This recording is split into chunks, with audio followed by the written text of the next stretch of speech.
അഹല്യ കണ്ണാശുപത്രിയുടെ ആഭിമുഖ്യത്തിൽ വാക്കത്തോണും ബോധവൽക്കരണ ക്ലാസും സംഘടിപ്പിച്ചു. തൊടുപുഴ നഗരസഭാ വൈസ് ചെയർപേഴ്സൺ ജെസി ആന്റണി ഉദ്ഘാടനം ചെയ്തു.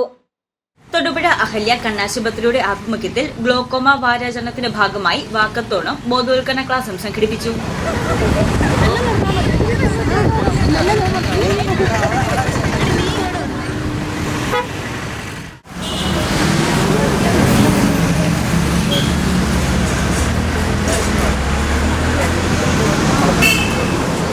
തൊടുപുഴ നഗരസഭാ vice chairperson Jessy Antony walkathon ഉദ്ഘാടനം ചെയ്തു.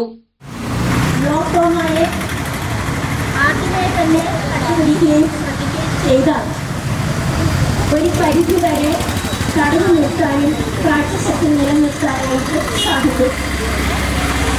ഗ്ലോക്കോമ എന്ന് പറയുന്ന യഥാർത്ഥത്തിൽ കാഴ്ചയുടെ ഒരു നിശബ്ദ കൊലയാളിയാണ്. നിശബ്ദ കൊലയാളി എന്ന് പറയാൻ കാരണം ഗ്ലോക്കോമ ബാധിച്ച് കുറെ കാലങ്ങൾക്ക് ശേഷം മാത്രമാണ് അതിൻ്റെ പ്രശ്നങ്ങൾ നമ്മൾ മനസ്സിലാക്കുന്നത്. അപ്പോഴേക്കും നമ്മുടെ കണ്ണിൻ്റെ അവസ്ഥ വളരെ മോശമായിട്ടുണ്ടാവും. അതുകൊണ്ട് തന്നെയാണ് ഈ ഗ്ലോക്കോമ വാരാചരണം പ്രമാണിച്ച് നമ്മുടെ അഹല്യ ഹോസ്പിറ്റൽ ഒരു ബോധവൽക്കരണ പരിപാടിയുമായിട്ട് ഇറങ്ങി തിരിച്ചിരിക്കുന്നത്. 40 വയസ്സ് കഴിഞ്ഞാൽ എല്ലാവരും വർഷത്തിലൊരിക്കലെങ്കിലും ഈ ഗ്ലോക്കോമയുടെ വ്യത്യസ്തങ്ങളായിട്ടുള്ള ടെസ്റ്റുകളുണ്ട്, അവ നടത്തേണ്ടതായിട്ടുണ്ട്.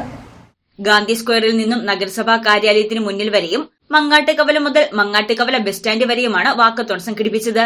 തുടർന്ന് അഹല്യ കണ്ണാശുപത്രിയിലെ ഡോക്ടർമാരായ ഗീതു കുര്യൻ, അനു എലിസബത്ത്, ജെയിൻ ജോർജ് എന്നിവർ ചേർന്ന് ബോധവൽക്കരണ ക്ലാസ് നടത്തി. Hospital admin Meenu, PRO Ebin George, Vishnu, Vineeth തുടങ്ങിയവർ പങ്കെടുത്തു.